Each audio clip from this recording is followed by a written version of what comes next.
Okay. Mila, do you want to start?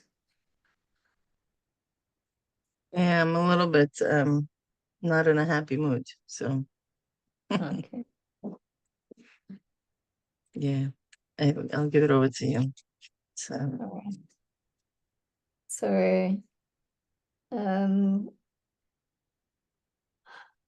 I guess what do you do today? We study Chassidus. We follow the directives of the Rebbe.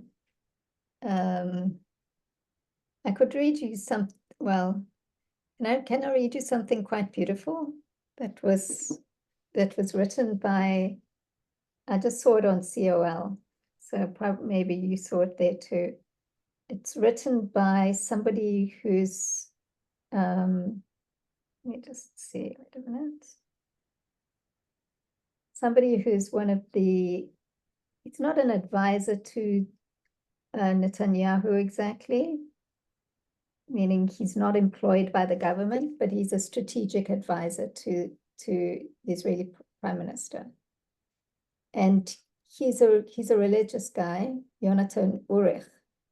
He was recently imprisoned on what I can say is false charges. They were basically trying to get him to say things about Netanyahu that could be problematic. That's what it seems like. But he is connected to the Chabad Shaliach in Katamon in Jerusalem. And this is what he wrote. He says, how do you miss someone you've never met? Tonight is Gimel Tammuz, a night when the Rebbe may have disappeared from sight, but not from the heart. I never had the merit to see the Lubavitcher Rebbe face to face, but I see him on YouTube. I sit in front of the screen and I get pulled into his gaze, into the silence, sometimes a smile, into the truth that has no substitute. I have the privilege of learning his talks, Devar Malchus, words that are not just Torah, but life itself. They open new pathways in my thinking and remind me who I am and why. And I verbring with Rabbi Orziv, the Rebbe's faithful shliach, a light within the darkness. And there, around the table, on the night of Gimel Tammuz, I understand how we are all the Rebbe's children, he who had no children of his own. How much love can dwell in one person, how much responsibility he took upon himself on behalf of all of us, how much pain he bore without showing it, and how much hope and action he instilled in everybody he met. I miss the Rebbe I never met. He sent me a message when I was in prison. He responded before I went in, prepared me. He knew how to write the right kind words. He was with me. He guided, touched, spoke, and influenced, and continues to influence Prime Minister Netanyahu in a way no one in the world understands. He understood. He saw far ahead. There's still so much to tell, so much to reveal, and that time will come. For now, the candle burns, the heart yearns, and the emptiness must be filled every moment. And how deeply empty it is. So, what? Yeah, but that's beautiful. Wow. Yeah. No, I think Gimel Tammuz is very personal for everybody. And everybody has their own experience of the Rebbe, their own experience of the day. And today we just going to go forward and learn. Yeah. No, especially this is specifically what the Rabbi directed us. Nun Aleph, Nun Beis, right? It's actually Nun Beis. Chesmar Cheshvan is to do it with the Samoichet. That's definitely is taking us beyond the paradigm of Golos. That's definitely what it is. It's a bit confusing because we never did it before. So any new task is something that take us to a very big unknown. An unknown even for the whole entire generations, not only unknown for us, because we never experienced Geula. Meaning even when we had Beis Hamikdash, it was not a complete Geula. So we know what prosperity and we know what relative Geula is when we are in our land, we have our king, and everything is working out for us. But people still would die. There was never a complete Geula. So for us to really step into this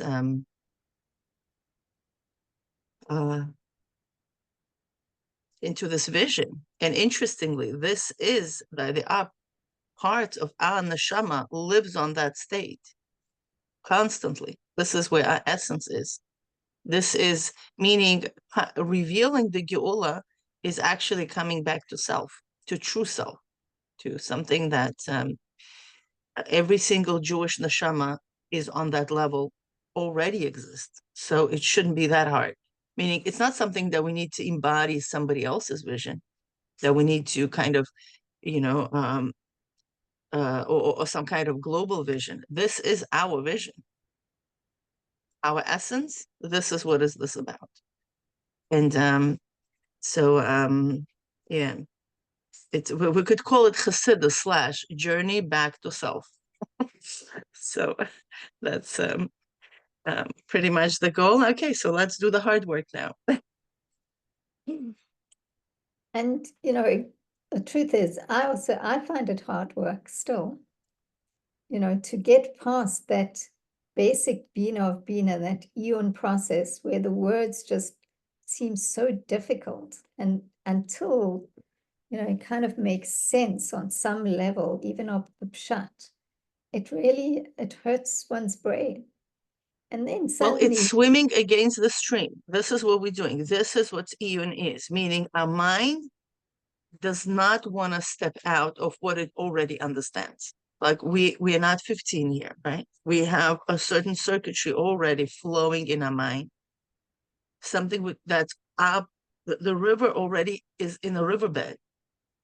That's it. It's done. Like this is the circuitries. This is what's known for us. For us to say, excuse me, no, I want to dig deeper. Okay, I want to go against the stream all the way to the wellspring.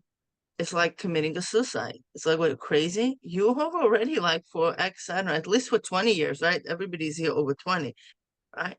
At least for 20 years, the river was swimming one way. What are you trying to do now? No, I'm going to do it, right? So this determination, we're like we need to eat more salmon, basically, swimming against the stream and trying to prove something to somebody.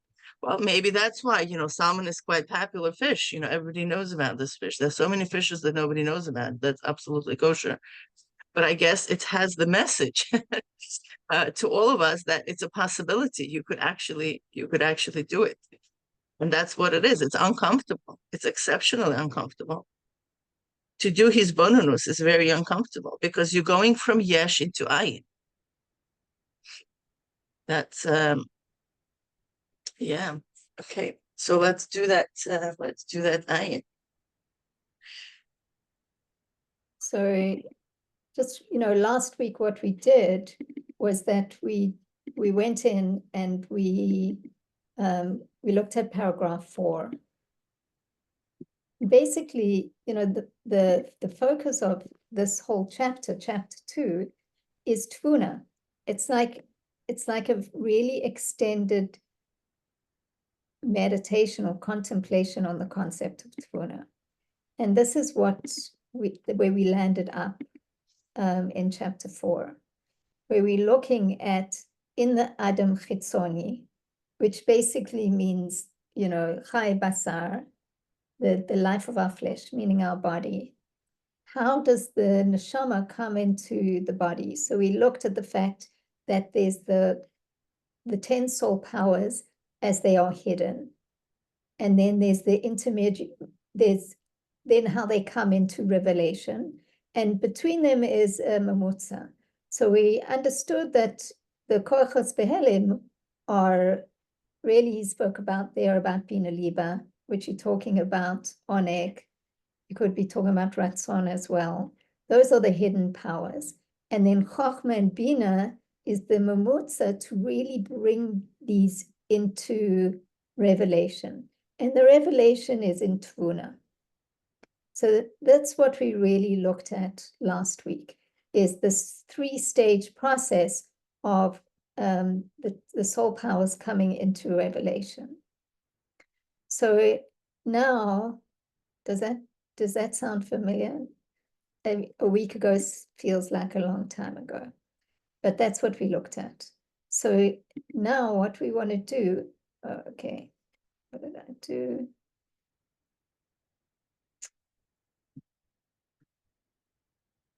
Sorry.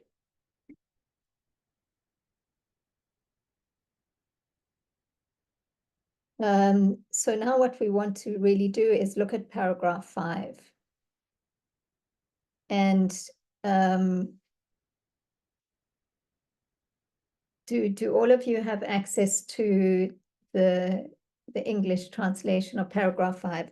Paragraph 5 in the Hebrew begins on page 316 on the left side, beginning Vihine Betvuna, Yesh Gam Ken Oimek V'Rochav V'Orech. And in this paragraph, what he does is he describes the three aspects of Tvuna: the depth, the width, and the length. So I'm going to stop sharing there.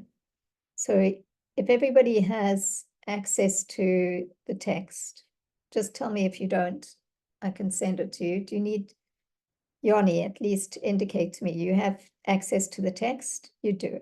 Okay. Miriam, Alkale, Sevilla. So Miriam, you have access to at least the English text? Yeah. Okay. So we're going to take like 10, 15 minutes and go in and write a summary for yourself of what is happening in paragraph 5.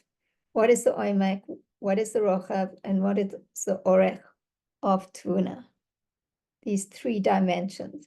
You know, we know about oimek, rochav, and orech from chapter 1, but here we're encountering it regarding Tvuna.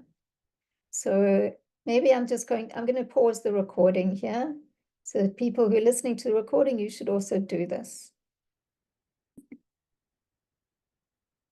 Okay, so it's not such an easy paragraph. It seems that there's a lot of terminology, but this is what we came up with in terms of the basic structure of it. And then we can talk about, you know, what that means. So now that after you've gone through the process, does this look like something that's familiar? So the Omek was basically speaking about the fact that the Omek of Tvuna is the absorption of the idea into the physical brain.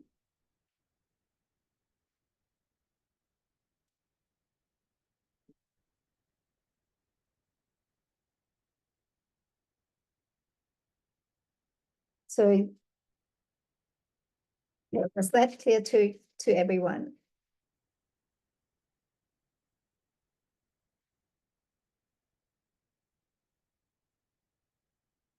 Yes, no, maybe. Yeah. Okay. So that's the process of Tvuna, is that it's actually being absorbed. We spoke about it before, the idea of the klita. So that's the omek is, as it says, it's an iron, but that's where the absorption takes place, the transition takes place. Now, what is the rochav? Okay, so here we have two different, we have two different opinions, but let's just, he describes two different, well, basically he says that the rochav is expanding the thought into many different worlds. And he describes this idea of what is essential thought and what is non-essential thought. An essential thought are the letters, meaning the explanations and the way of understanding the original idea. Those are the basic explanations that you can't understand the concept without them. They're essential. And without that, the way he puts it is that it'll go back to its source. Like you won't be able to hold on to it without those basic ways of revealing it. And then he suggests, and he says that's Malchus of Bina. And then what is Malchus of Tvuna is non-essential, meaning that you can bring in other ways of understanding the original idea. And that's when he uses this quote of saying all small talk is bad, but small talk of Torah is good. Because the more you talk about something, and the more that you think about it in different ways, the more it gets settled into the brain. So that's the rochav of Tvuna, is this broadening of the idea in ways that are not essential to the original idea. Nevertheless, absorbed more deeply into the brain. I think women are particularly good at this. You know, when we study, we always say, oh, this is like that, and that's like this, and we bring our own references to it. So now you don't have to have those particular ways of seeing the idea, but it broadens it out and makes it more kind of user-friendly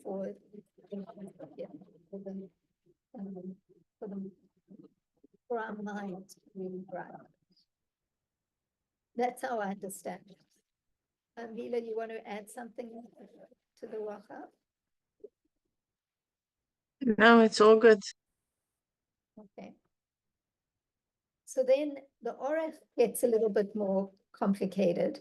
So usually we're used to the Orech being Keser, the Rochav being Chochma, and the Orech being Bina.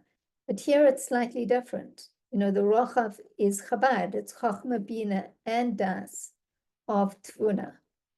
And now we come to the Orech, and the Orech is Chagat and Nehi. And that's where maybe so. But so far, are you with me in terms of Rocha? I'm seeing Miriam and I can see Yoni. So just speak to me. Is that clear enough? Yoni, Miriam, something, or you still need more clarity? I understand it. I just not like I don't understand why they called Malchus of Bina and Malchus of Tuvana. Okay. But those are just terms. I don't think that's important, right? So that's where I'll give over to Mila, because to be honest, I also don't understand where the Malchus comes in. And so, and Because also, what is Malchus? Yeah, what is Malchus? Malchus is speech. Very good. Malchus is speech. Great. So what is a thought? It's a speech in the head. Yeah. Yeah, it's a thought. Thought, it's when we talk, but to ourselves, right? It's our own dialogue. This is what thoughts are. Okay? So when we understand hierarchy of Bina, right, and hierarchy of Tuvuna, as hierarchy of Bina, yeah, just 1 second. Can you, Emilia, please? Thank you. 11 o'clock, I'm going to Zaycon. Yeah. So when we understand the hierarchy of Bina in hierarchy of Tuvuna, we understand that the thought process, so quote, right? It's the Malchus. It's the expression to the way they express. I know it's hard kind of, if we could just envision all the spheres are being so-called entities within ourselves, right? And each one is being expressed. The self-expression is the Malchus. Okay, so now Bina is expressing herself. That's the essential thoughts. Okay, now Tavuna is expressing itself. That's more for chatter. Okay, so now, why is this so important to understand? Because who chatters about high concepts? Right? Let's imagine I'm sitting eating ice cream with my kids and I'm discussing this class, let's say. That's not a natural way of expressing itself, right? I mean, usually you don't walk around and mingle among people, and in the small talk, they start talking about Yehuda Ilah, Yehuda Tata, and this class that we learned the difference between Malchus of Bina and Malchus of Tavuna, right? But let's imagine we all of a sudden enter into a company that's sitting eating their chips with hummus and discussing this type of ideas. What does it tell about these people? What is it? What's the indication? It's part of them. If you mean like if they're chatting about very high things. Yeah, but what does it tell? What does this mean that they're chatting about all these things? What does this mean? That's what they think about. Yeah. Great, that's what they think about, but it's more than that. What is that?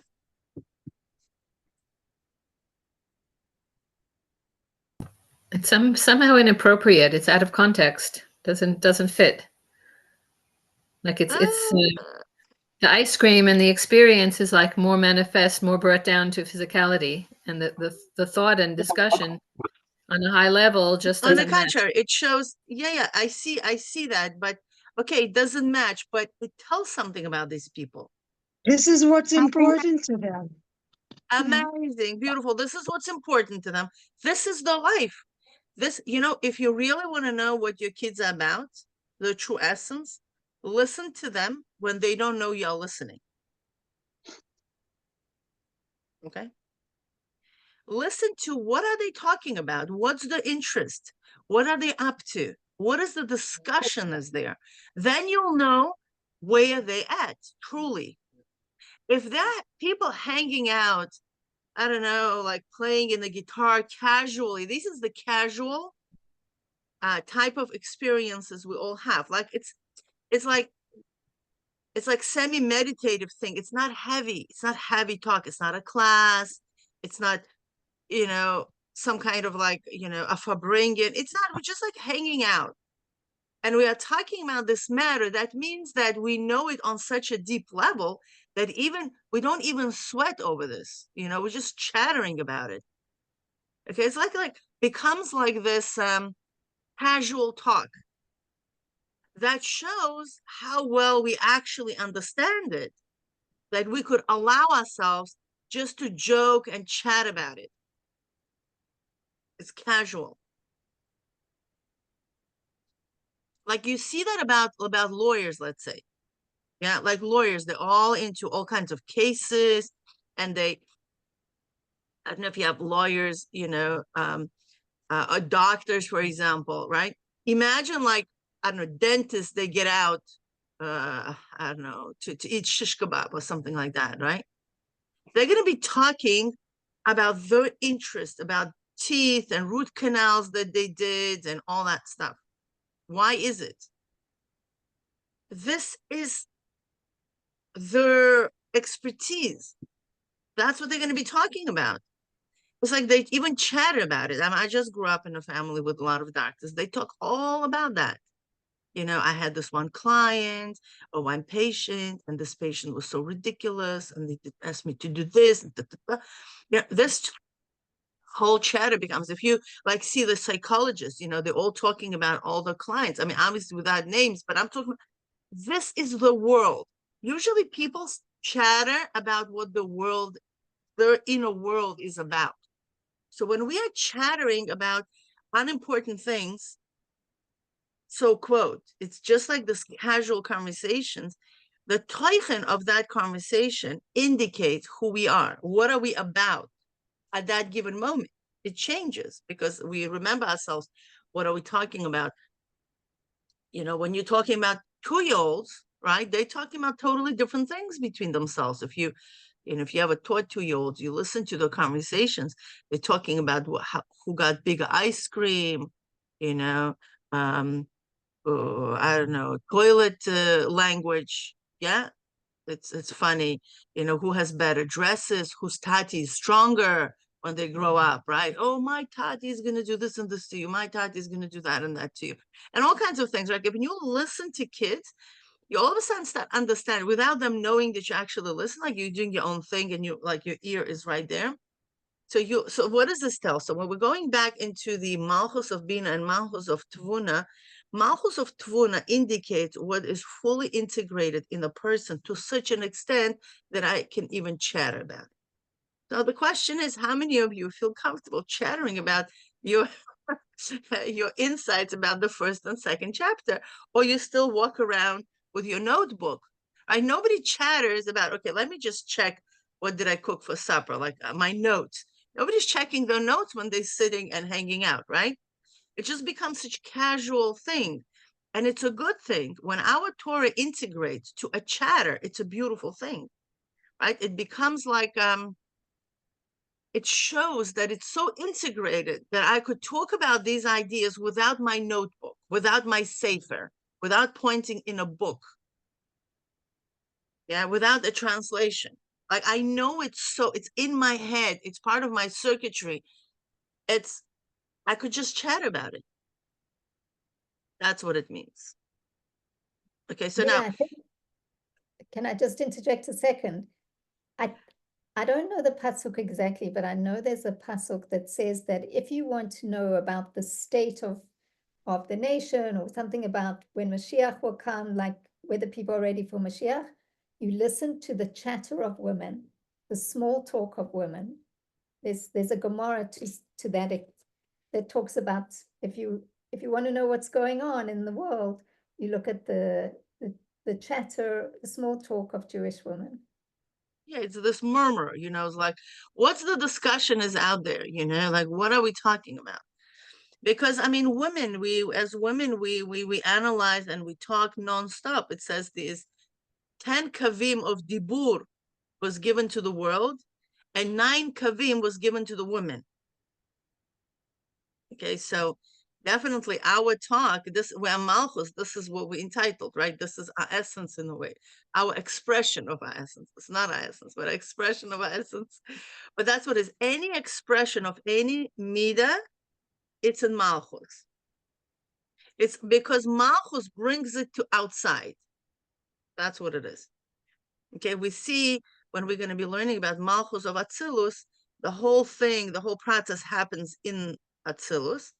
And the Malchus is the one who actually takes it out. And the Bria happens from Malchus of Atzilus. The creation happens from Malchus of Atzilus. Okay, all the spheres of Malchus accumulate, and she picks off all Malchuses of all the spheres. Okay, and then she brings it all in and builds.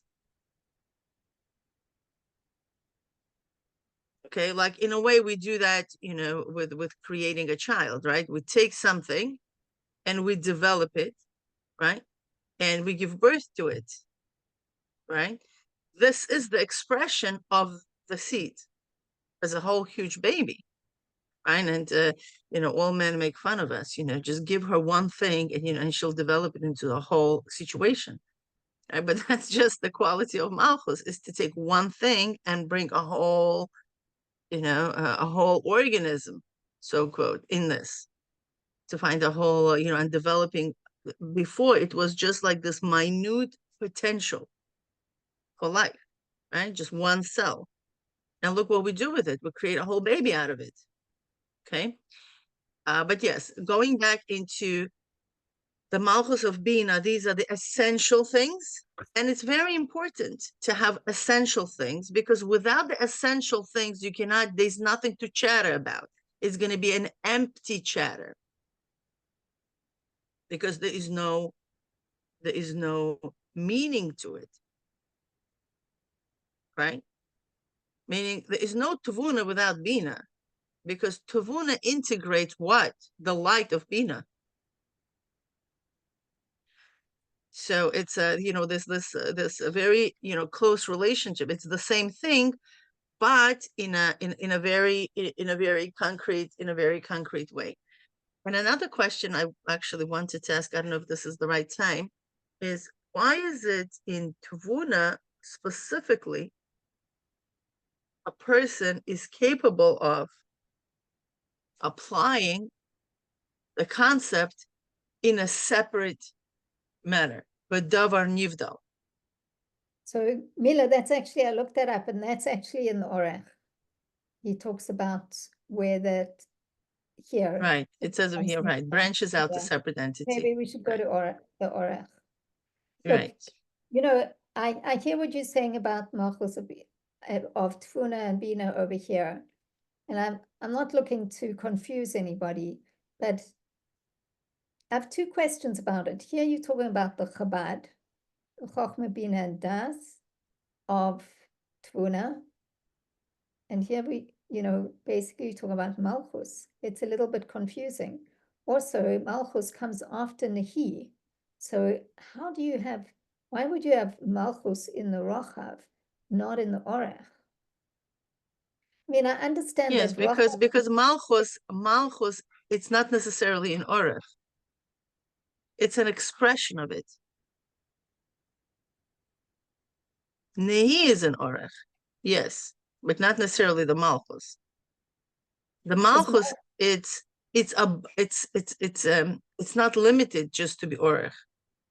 The Malchus is expression of that thing.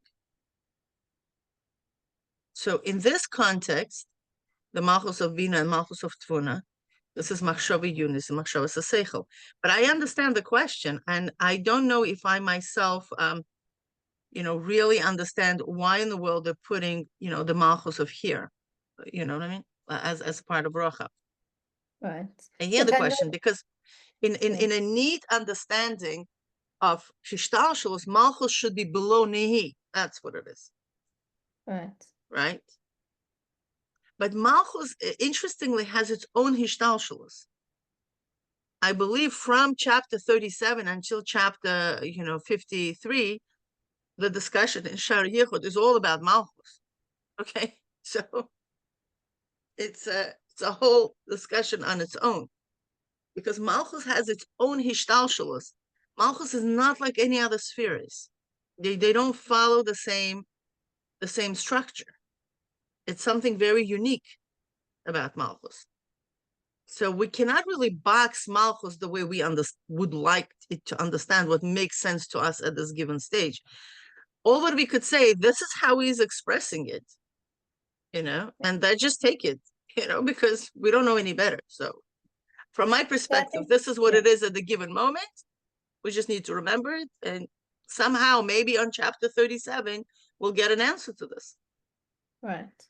So I think that what we can understand so far is that the Omek is telling us that Tvuna is all about the Klita, the absorption of the idea, and the Rochav of it is the way in which it becomes even more absorbed and settled in the brain through this expansion of the idea through non-essential thoughts, like making associations and really getting it to settle into the brain.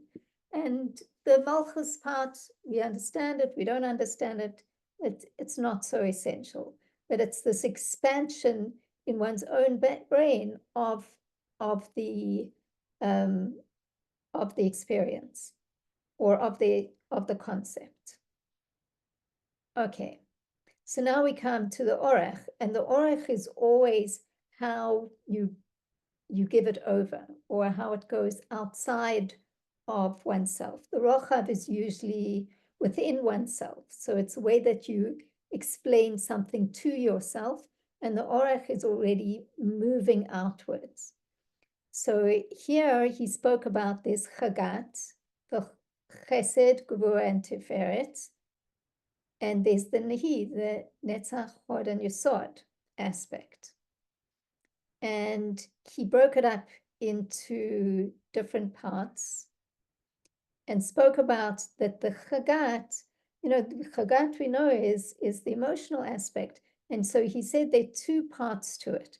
One is that there's this hitpalos, which is like excitement.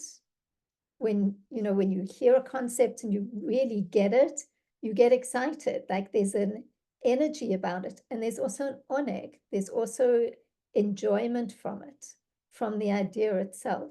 So that's the place where it's happening here in the orach, is that you have intellectual excitement and delight. And then there's also bringing the idea out into something that is separate. And it seems, it's interesting to me that first you have this excitement and pleasure, and then you're able in a way to bring it to a completely new concept. This is, Mila, what you were talking about. At what point can you apply it to something completely different? Be'inyan nivdal. So do you want to speak to that before we go into the Nehi of Chagas? Yeah, I think the main thing here is that why you're able to bring it to a completely separate, like why all of a sudden you have that advantage on this stage, on the stage of Orach of Bina. Why would you be able to do that? You mean Orach of What's your Tfuna? thoughts from everything? Exactly. Why Orach of Tfuna allows us that we're able to apply it to separate things. Like what happened? Why before that I wasn't able to, but in Orach, Pitom, I'm able to. Now that will require knowledge from the first chapter. I will give a little hint: the relationship between Orach and Omek. Okay, and everything what we know, what happens with the Tuna, will give us an answer to the mechanism of what happens within us that allows us to branch out and apply to something separate. So Mila, before answering that question, I just want to clarify the question. In chapter 1, we learned about the Orach of Bina, and the Orach of Bina was the ability to bring down the concept in mashalim, like take it and give it new levushim, like explain it in a way that you didn't receive it from your teacher. And now it seems that with the Chagat here, it's taking it to the next level. It's not just bringing it down in a different way, but it's taking that concept. Is this what you're saying? And it's applying it to a completely different concept. Yeah. Is that why he's able to do it? Exactly. Why is he able to take something, concept, and instead of just keeping it as a concept, just like a nice intellectual concept. I mean, come on, how many concepts we know just for the sake of knowing it without necessarily knowing how we can apply it, right? That happens to all of us, right? To some extent. Why is this tvuna that allows us to go beyond that? Like what happening in the process of tvuna that punkt now we're able to do it? So, and we spoke about it. So can you give us an example of what it means branching out to a separate entity, like to something? Yeah, for different? example, now I understand how Tavuna works, and therefore I know how to cook my cholent better. Like I apply the same principle to something which is completely has nothing to do with what we actually learning. But I understood the principle of it, how things work in the world, and I'm able to now, I don't know, earn more money, apply it in my business.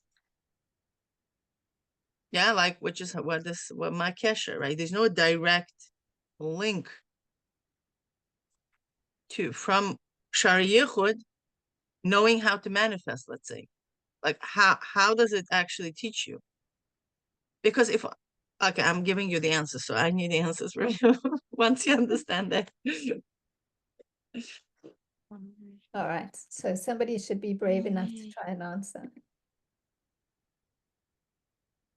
Miriam, how about you? You're the only one left on camera. You're muted. You're muted. You need to unmute. Okay, I'm battling to think of an example, but No examples right now, just the principle. Like why, with everything what we learn, Tvuna allows us, Bina wouldn't allow us. Bina, we understand the concept very, very well, but we're not yet able to apply expand it. on it. Okay. No, not expand on it. On the contrary, Bina, Ruchov Sanar, remember? Expansion, and we know how to talk about it at length and give mashalim and all that. That's not a problem. Why dafka in Tvuna? I could apply it to something separate. It's fully integrated. Which Yeah, means absorb what? it. Like, yeah, fine. It's already absorbed in my mind, and therefore I'm allowed. So what does this mean? Like, well, how the mechanism works? How does it happen? That because it's absorbed, I could apply it. Like, why? Why? Because it's absorbed. I could apply it to something separate. If I have a situation, I already have the tvuna of the general principle, and it can apply to my particular situation. If I can use it, I have that understanding, so I use it.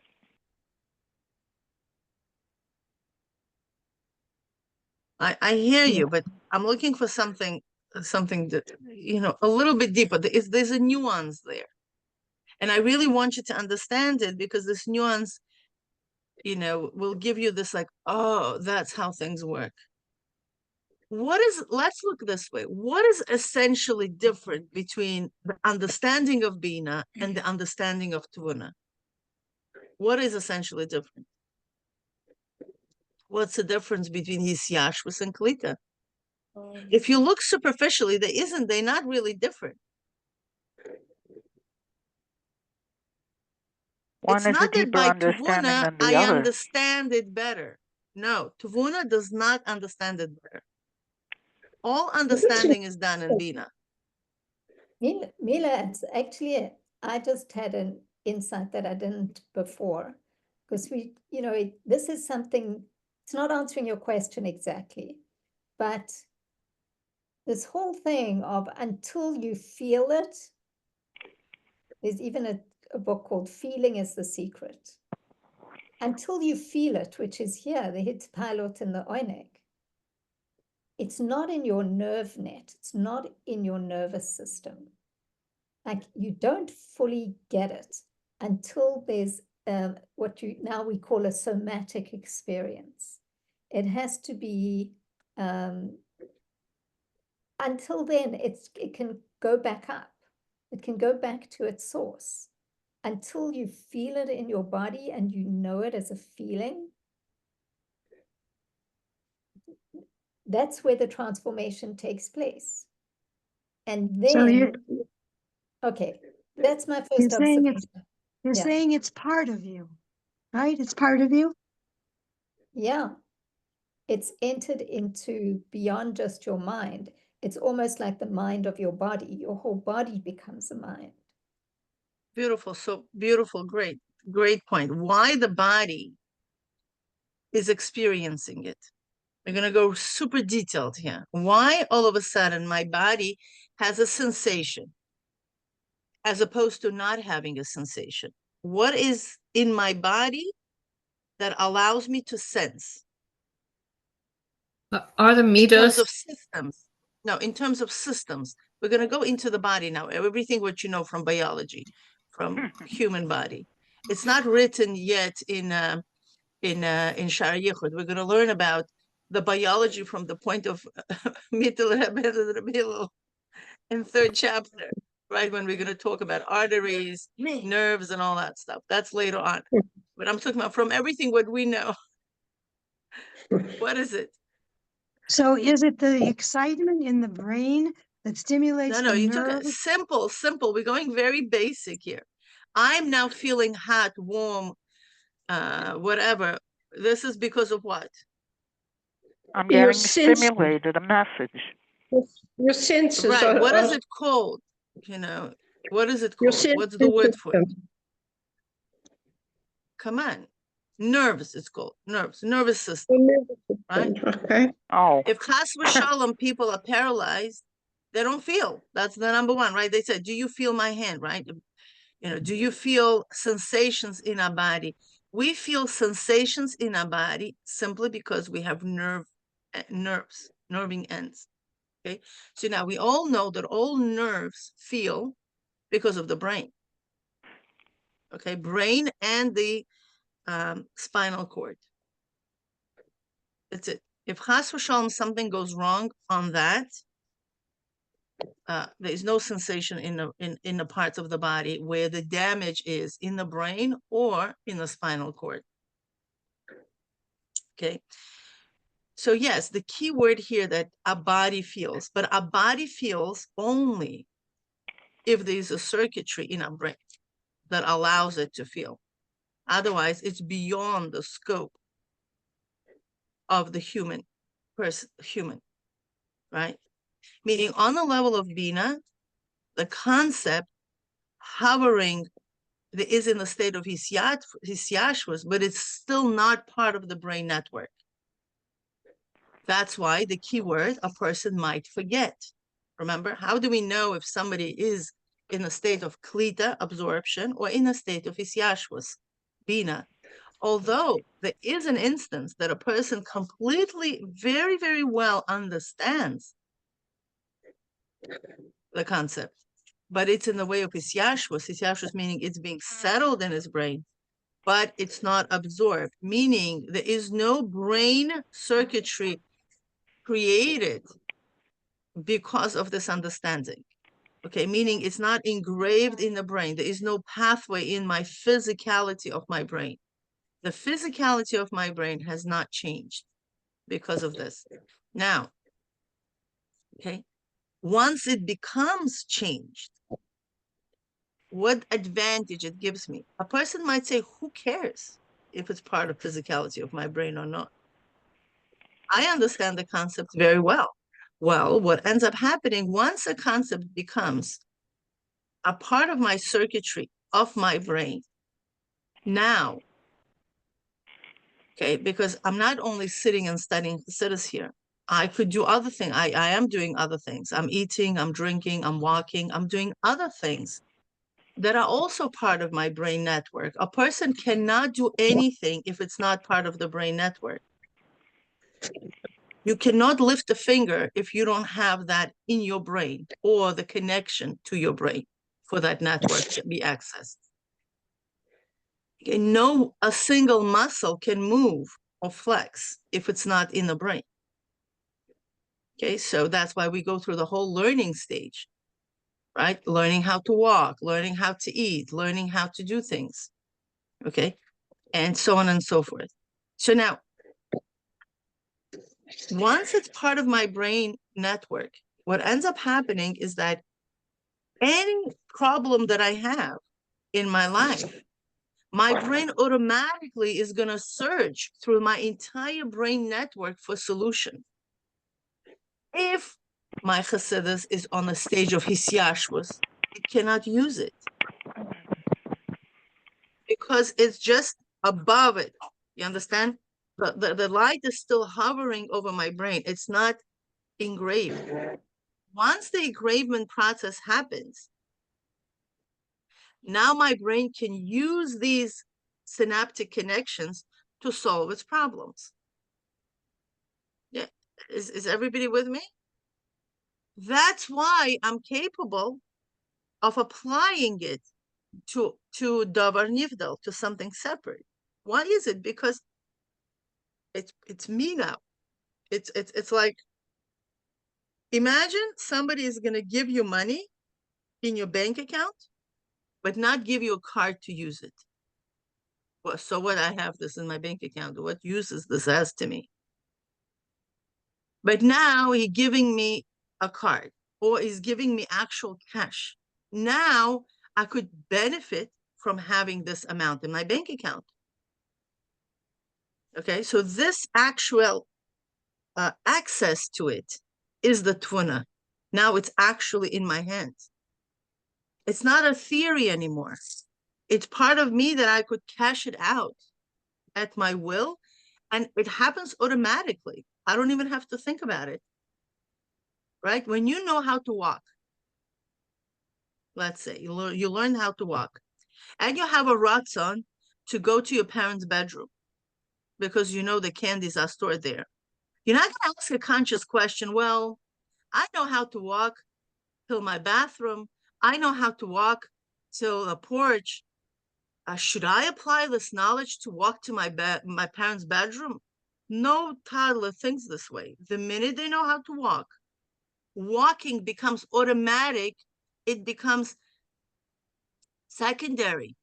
It becomes like he doesn't even need to think about it. The minute I know how to walk, I'm everything that my ratzon wants that requires me to walk, I'm going to walk there.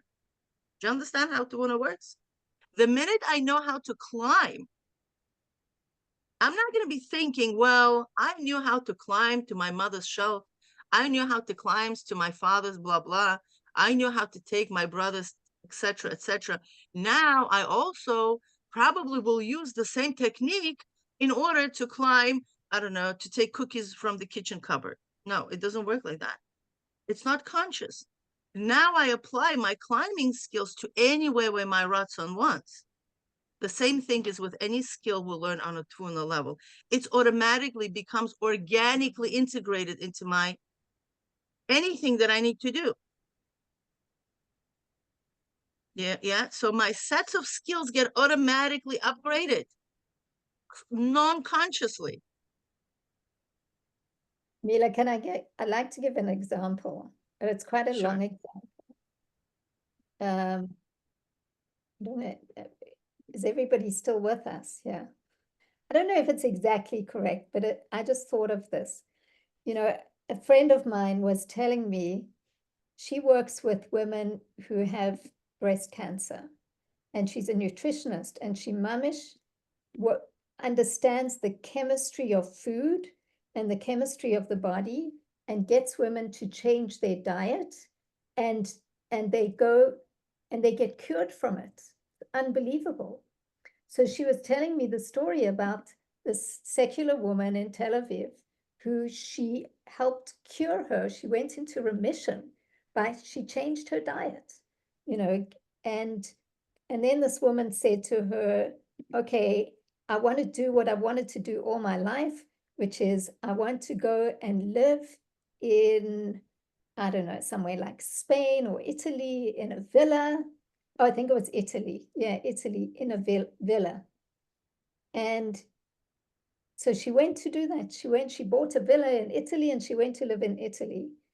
And then a few months later, she wrote back to my friend, the nutritionist, and she said, I'm sick again because I just couldn't bear living here and not eating the baguette. You know, Italy is all about the food. There's magnificent food. What's the point of living here, living my dream, but I can't eat the food that I want to eat?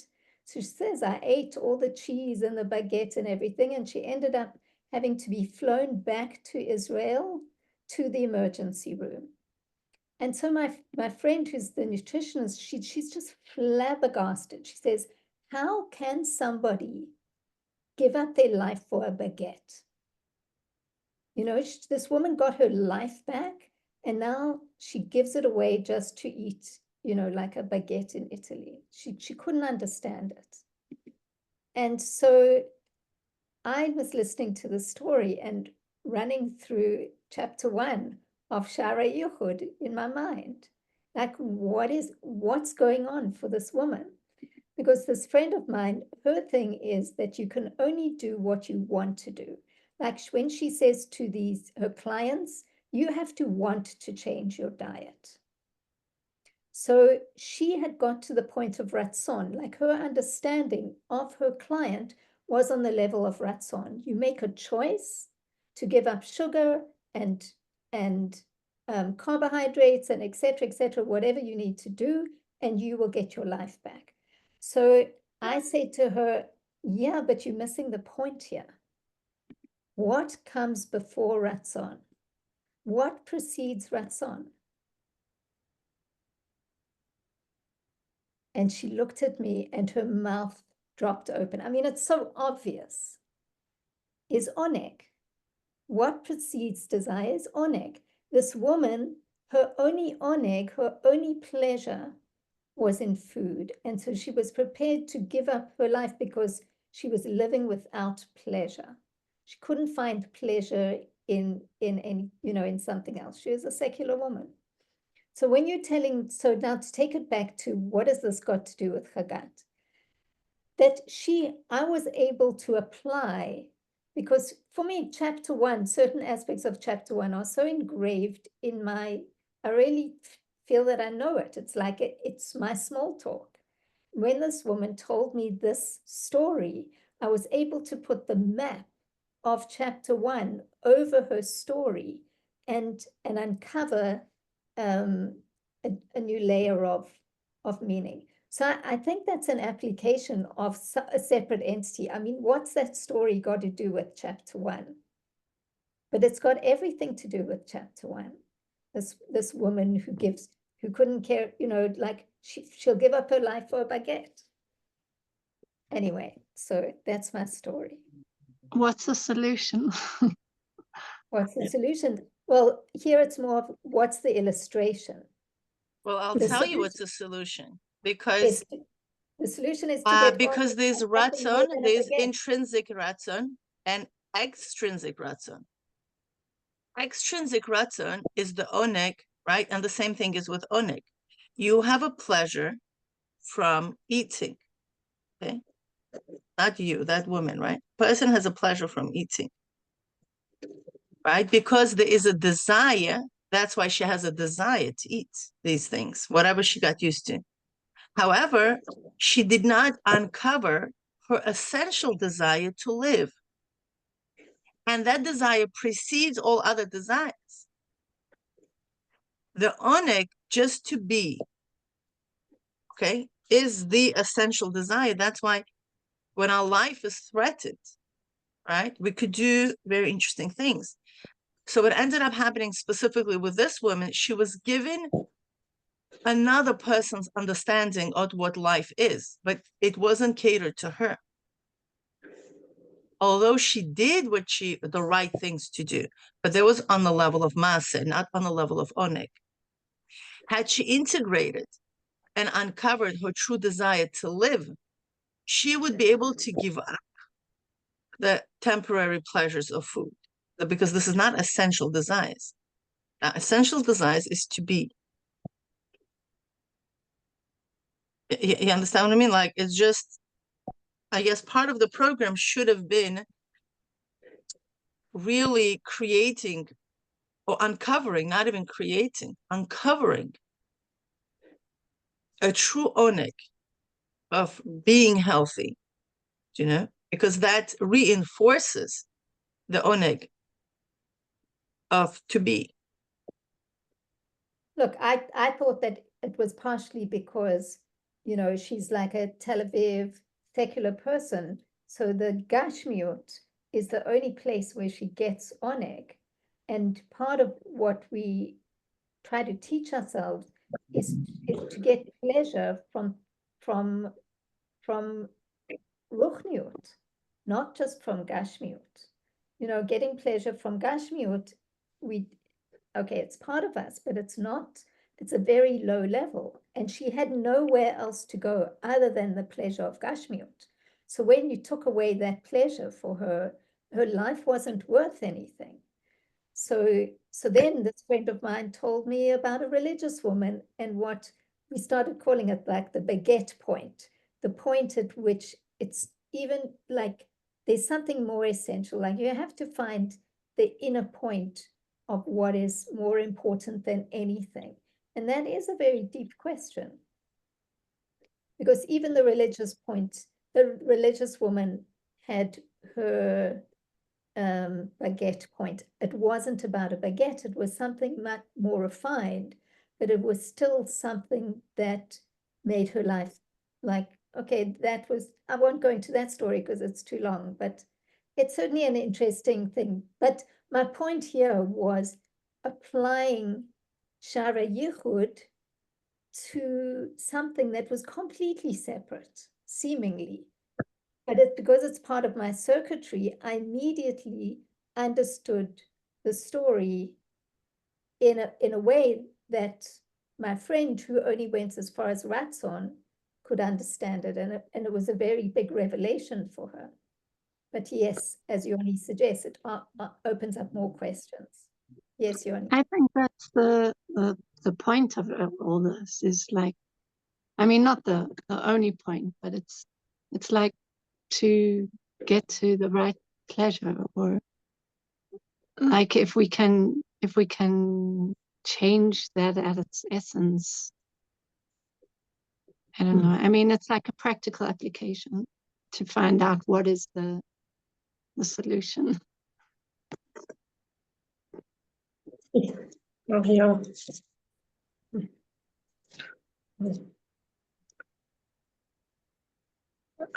Miriam, you wanted to say something? Well, all I wanted to say was really that I find the connectedness, what we're learning in Chayenu and Shara Yechud, and the connections between all of the concepts, and as abstract as it is, it's very pleasurable being able to find those little sparks of brotherly love, of kind of connections, of I get a great deal of joy out of just being able to have this minute bit of knowledge that we're getting, and making sense of it in some way. It's very pleasurable. I think deepening knowledge and wisdom is very pleasurable. I think at the end of the day, that's maybe all we need to strive for. It's just the way I see it. So it sounds like you have gotten to the level here of Chagat, where you get the sense of oneg from the concepts that you're learning. But it only comes when you really know it, when you really get it. It means that it's been integrated into your, into your nerve net, as it were.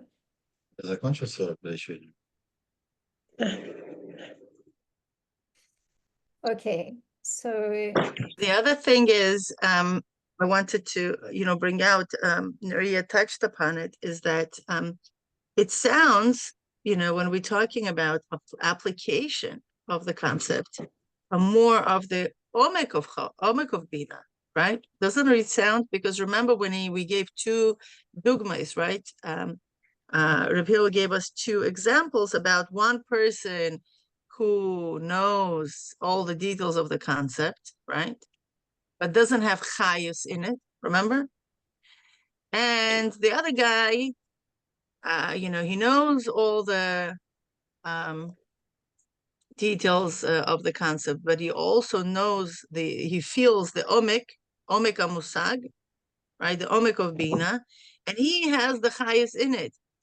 And you'll see a lot of language is overlapping when we're talking about the tuvuna.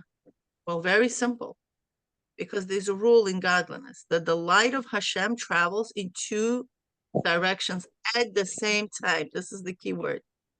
Okay, so the more you're concentrating on deepening your knowledge, more you're going into the omek of Bina, and that's the Shar Nun of Bina, right? The 50th gate of Bina, that allows you to understand concepts, new concepts, not only the Chidush to this concept, but new concepts. Remember the chapter 1?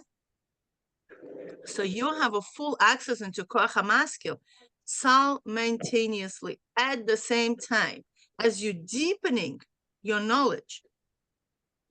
You automatically reach the Tvuna. Does that make sense? It's not a separate process.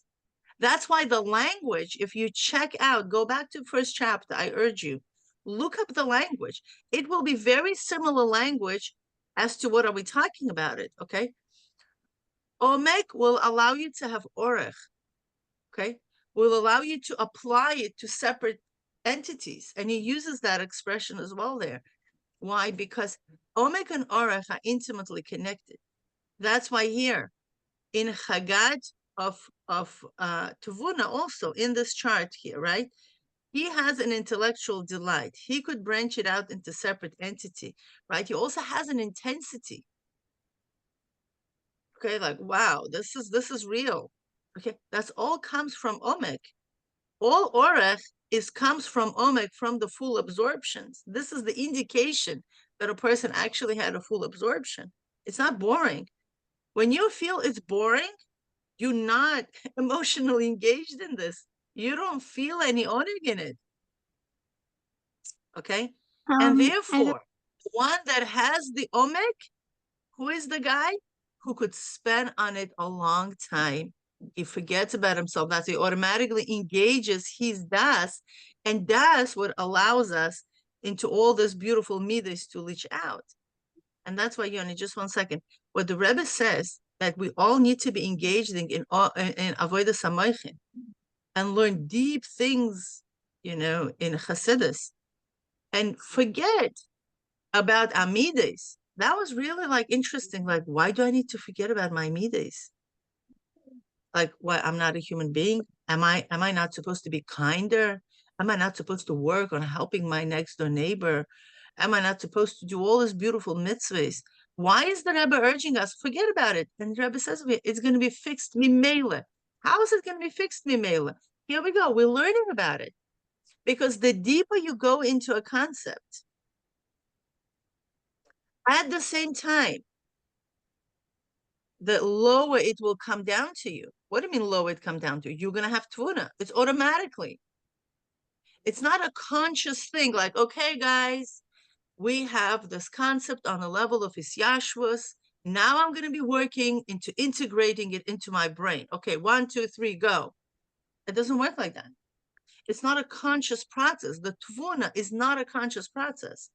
The tvuna only in indications of how deeply we understood it. Remember, the mashal was given as a root and a plant. The higher the plant goes, the lower the root gets. The tree doesn't grow like this, and then, okay, now it's time to make roots. It doesn't work like that. It goes like this, together, simultaneously. As it goes higher, the roots go deeper. So the same thing is a concept in us. Consciously, we are learning deep stuff. We're writing our notes, we're comparing and contrasting, meaning we're doing our iyun. Okay? And the more we're going to do our iyun in our brain, the more tuna we're going to get, the deeper it's going to sink in within our network. Okay? That's what I wanted to say. Yoni, go ahead. So when Miriam said that, I recognize that pleasure, and I think what what that woman does actually need then is to learn, and like being Gimel Tammuz, that is what like the Rebbe wanted us to spread Chassidus throughout the world. And I like, how does one approach someone that has that kind of mindset? Like, how does one teach someone Chassidus? I mean, I'm not asking for an answer, but it seems like that is what creates the pleasure. And if people could have a taste of that, they'll want more of it, and it would shift them to life. So I think right there, we first we have to look at ourselves. You know, to what extent we do it for ourselves, then, you know, you don't have to do anything other than show up, because people will want what you have.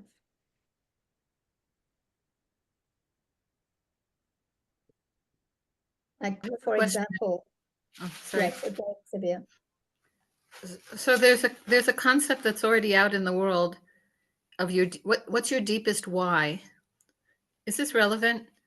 There's a website that's called 7levelsdeep.com, and it just questions you. So what is it that you want to achieve? And then why do you want to achieve that? And then why do you want to achieve that? And why do you want to achieve that? Like taking it 7 levels deep. And would that bring you to, like, what does it bring you to? And is this related to Ratzon, I guess, you know, to be in touch with the deepest place of why does she want to eat the baguette? Why is that so important to her? What's the why behind it?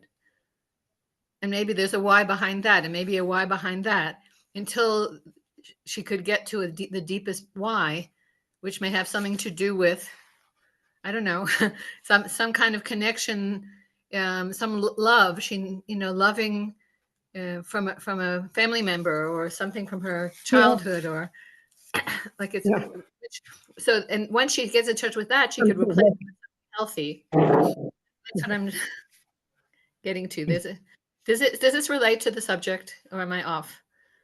Can I just comment on that before you, like, I just want to open it up further, because it's something that Rav Daniel Katz, and I don't know if you're familiar with him, but he talks about that as being birur ratzon, that you clean out your heart. You're really going into your unconscious and seeing, as you suggested, Sevilla, that maybe your desire, you're cleaning out your ego that is attached to that desire, to bring the unconscious to the conscious, so that you can clean out your ratzon. Because as long as I want to be successful, because I'm still trying to prove to, you know, my mother that I can be successful, because she always said, or some teacher always said, you'll never be a success. So my ratzon is going to be very tainted, and I'm not going to be able to really manifest it. So that's what, when I hear you talk about the 7 levels of why, it sounds to me like it's going through the 7 midot in a sense, like it's clearing out the heart. Does that sound like an apt description? But then I don't know how it fits in here, or if it does. I think that it's about what's true. So it really is true that this woman loves baguettes, that it's her pleasure in life. You can't deny that. It's true for her. But there's a deeper truth that's more essential. And then there's a deeper truth, etc. So it's connecting to something that is actually not trivial. You know, it has to do with some deep aspect of her life. Like, life isn't worth living without the baguette. You know, what does that mean for her? There's some deep meaning that actually has relevance. But if it's causing her to choose joy, pleasure over life, she's obviously not in touch with the pleasure of life, of living, or a purpose of living beyond, that's deeper. I don't know. And, you know, Sorry. in that context, like, you know, if somebody were to go through her whys, they might actually come back and find out why she got ill in the first place. Like, within that, you find the deeper source of the illness. But That's some yeah. trauma from childhood or something Yeah. that's not essentially true, that can be cleaned out. I get you, and I get Daniel Katz, who I know. Yeah. It makes sense. Yeah, because we a lot of times, we crystallize our understanding of the world and our understanding of ourselves as us. Right? We all of a sudden start identifying ourselves with how we express ourselves over a certain period of time, and we start thinking that this is us. Right? We focus on our yesh. Right? But then there's actually a whole beautiful kavana that from the Baal Shem Tov about what the process of a mikvah, both for men and for women. Right? It's truly deepening and letting go of that temporary expression of ourselves and dipping into our potential to extract a new self, our true self.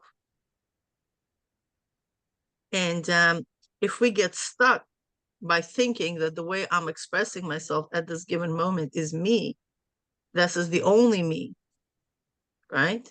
Meaning if we too much focus on our malchus, put it this way, in our terms, right? It's very limiting, because that's like very suffocating.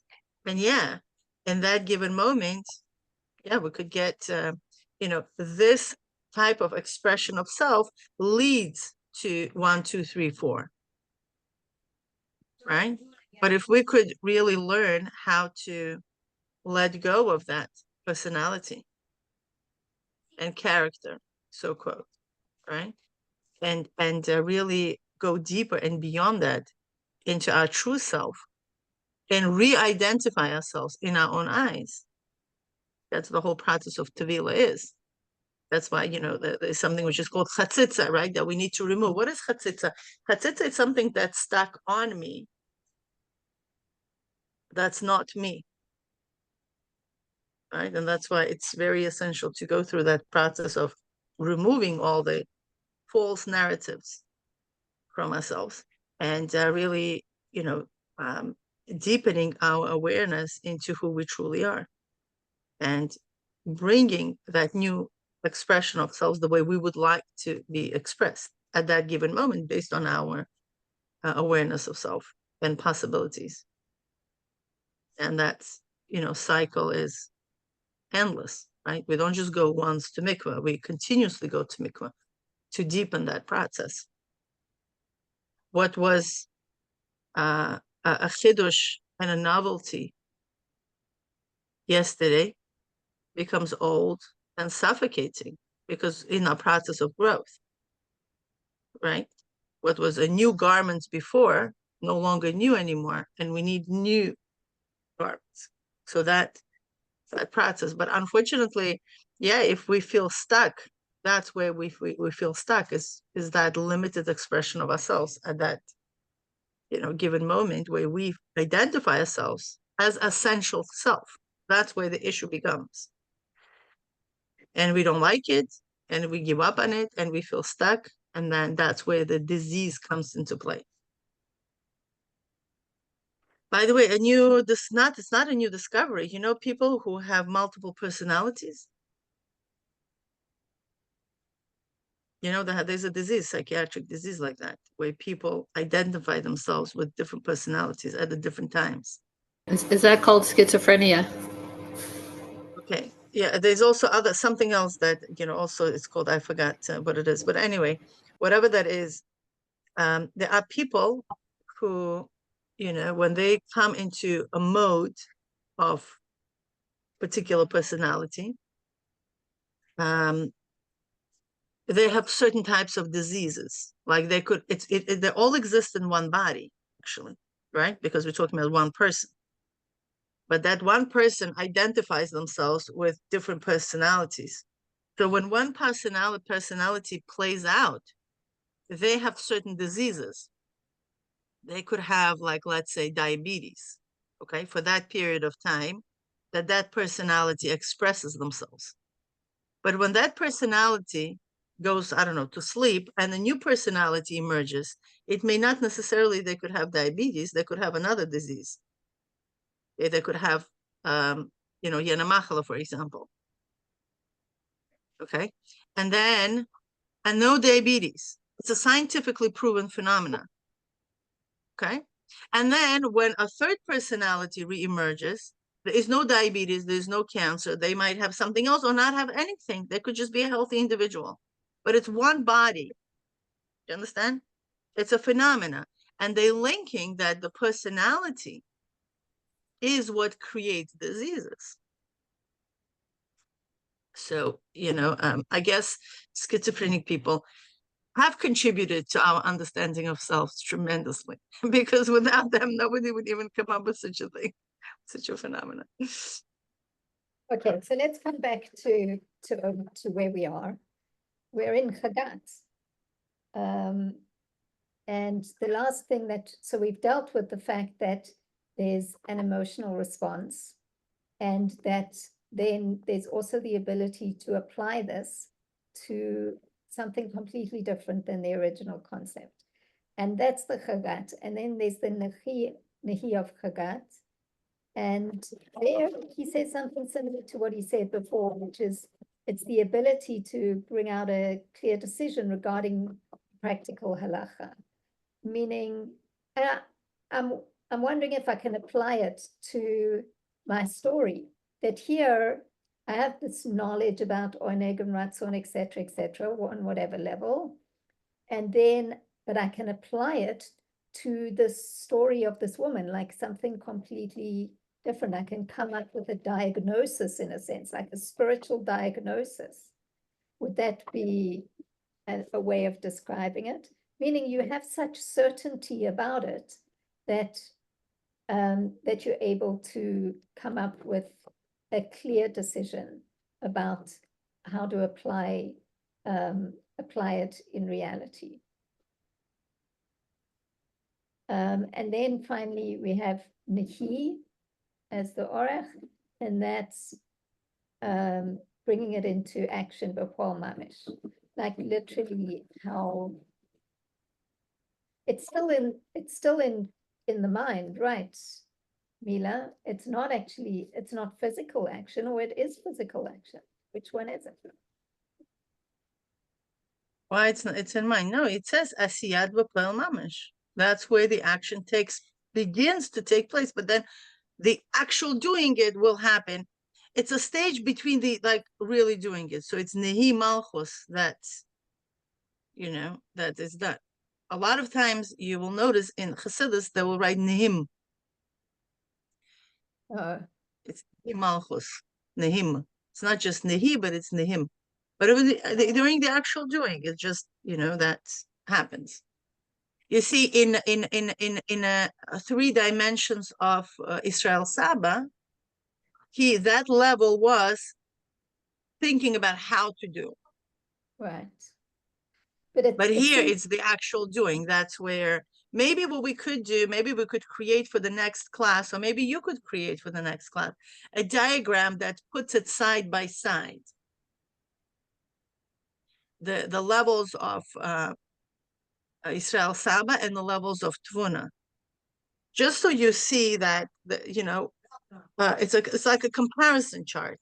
How are they similar? In what way these levels are similar, and in what way they are contrary? Where is the difference happening? Because this is very essential. We understand things how they are similar. And you'll understand the principle of how Omek, Rochav, and Orech works in many different ways. However, he doesn't put it that way in Israel Saba. He puts it in a different way, but he doesn't call it the 3 dimensions of Israel Saba. Right? You remember that? He doesn't mention it like that. Only in Tvuna, he says that Tvuna has Omek, Rochav, and Orech. And I wonder why, and I don't know the answer for it. Because in Chachma, there is 3 dimensions. When he discusses Chachma, he does say okay, this is Omek of Chachma, this is Rochav of Chachma, and this is Omek. But for some reason, when it comes to Israel Saba, he brings it out in these ways. He brings it out, what is, different things. But he doesn't nail it down in using the same structure and system the way we see it, he does for Tvuna. And I don't know the answer for that. Why? one thing that is a bit confusing for me is that the way he describes the Nahi of Chagas is almost identical as the way he does it in Yisrael Saba. Here he says almost the same words. I don't know, maybe he uses different words. Maybe tokef is a new word. Maybe he didn't use tokef there, but he basically seems to be making a very similar claim. There he used tokef das. Yeah, he did use that, right? Right. Need to have a look, but it seems to be very similar, and I kind of had a question. But I think, over there, that it seems to me that Chachma, because the literal translation of Chachma is conceptualization, it's a concept. Over there, it's more Tokef Adad, is the connection to the concept itself, not yet application to something separate. You understand? Bina, by the definition, is yesh. In Chachma, you could hardly find anything. It's you. There's this tiny thing that we're trying to, to figure out what is this what. So I'm not sure. So it's a thing that Maybe look I into don't it. have a full grip of it. Okay. Okay, so that's wow, that was quite quite a revelation for me. That I think especially, working with slightly other modalities, and certainly, coming off some of the river of change stuff, Mila, that you've done, that point where something becomes a feeling is in Tvuna, it seems. And that's something that's emphasized a lot. If you want to really change something, it needs to start off with a desire, ratzon, and it needs to go through all the process of thought. But in order for it to really take hold, there has to be this experience of excitement or oneg, or like something in the body. A somatic expression, yeah. I think it's essential. Yeah, and to be able to identify that here and say, oh, that's where it is. It's in the orach of Tvuna. For me, that's a chidush, and very interesting. I don't know. And it's the beauty part of it is that, unfortunately, and this is what I'm going to say off of the record, maybe we could turn it off, is like there is this great urge and desire to go and, spend our time and money into all the new age chachmas out there, right? Which is, on one hand, it's fascinating because you could really see how Hashem and how Mashiach had changed the world, the structure of the world. And in last week's in Korach Dvar Malchus, the Rebbe makes a blunt statement that the world is ready. Like that was like, wow, really? Okay, it doesn't look like it. I mean, 30 years later, we don't have a sense that the world is ready. But actually it is. If you look up what have changed throughout this 30 years, now everybody's talking about this, manifesting, about this, cosmic energy and all these interesting things, right? Out there. It's just out there everywhere. All Instagram posts from this, big gurus, small gurus, all talk about more or less the same stuff. And however, you still, feel that it's not it. Well, yeah, because they're not getting it from a direct source. They're getting it from an energy in the world that has been created. They're picking up on something, but not something concrete. It's like the prophecy of Bilam, right? The Rashi says very clearly, that all the nevuah, so quote, of the goyim, that they see something, but they can't be concrete about what exactly they see. So they assume, but they don't have clarity, right? All our Nevi'im, in Kedusha, the whole Seder Ishtalshalos is very different because it comes from the state of Bittul. And later on in chapters in Shar Yichud, we'll see the importance of Bittul. And we already saw when we were elaborating on Omek, right? The importance of the Bittul. And because in Kedusha, the Keli is an expression of the light. It's not an entity on its own. So the main is the light. The main focus is the light, not the keli.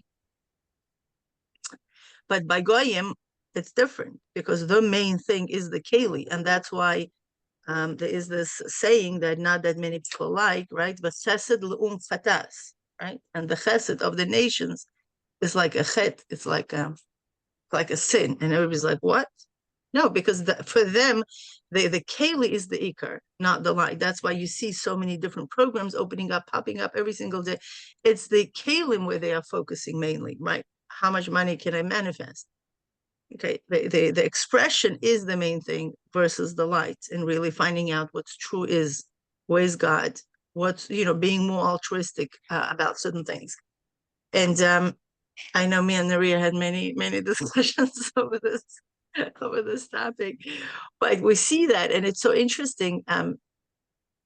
It's fascinating to see how much it is in the real Chassidus. When you learn Chassidus, all of a sudden, a whole ocean opens up in front of you in understanding how the world works, and it's a pure and it's a clear expression without thinking over something, without going into a delusion.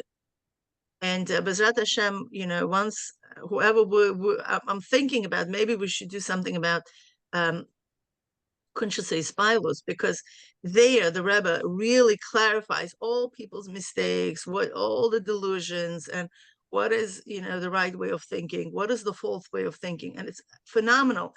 But just to illustrate, it's like when you drink a fountain of Ber Maim Chaim, without thinking, oh my gosh, what could be in it, and without trying to filter something out. Is that a mistaken perception? It's not a mistaken perception. When we really devote ourselves for Chassidus, there are no second thoughts. It's a pure water in the purest form it could be, that was brought down by real tzaddikim, and it's not blurred through expression of or contaminated water, or we don't have to be extra vigilant. Am I taking in the right thing, not the right thing, and all that things? Do you know what I mean? Like when we go and learn other things, we have to be extra careful, to know what are we doing. But here it's just like, for me specifically, it's just breath of fresh air. Every time I learn Chassidus, I could totally devote myself, and certain parts of my brain are completely shut off, the critical parts, because I know this is a pure water. I don't have to be thinking twice, and especially when we learn with Biurim or Rabbi Hillel, it's not just somebody else's Biurim. This is a tzaddik, that all the Rebbeim endorsed, and they themselves went to him to ask certain questions when they were young children. So it's, yeah. I just feel Ashreinu Matav Chalkeinu, that we have access to all this. And yeah, just as a side note. Mamash, thank you all for it. Okay. I just want to ask Sivia, being that you deal with like a therapeutic context, does any of this speak to you?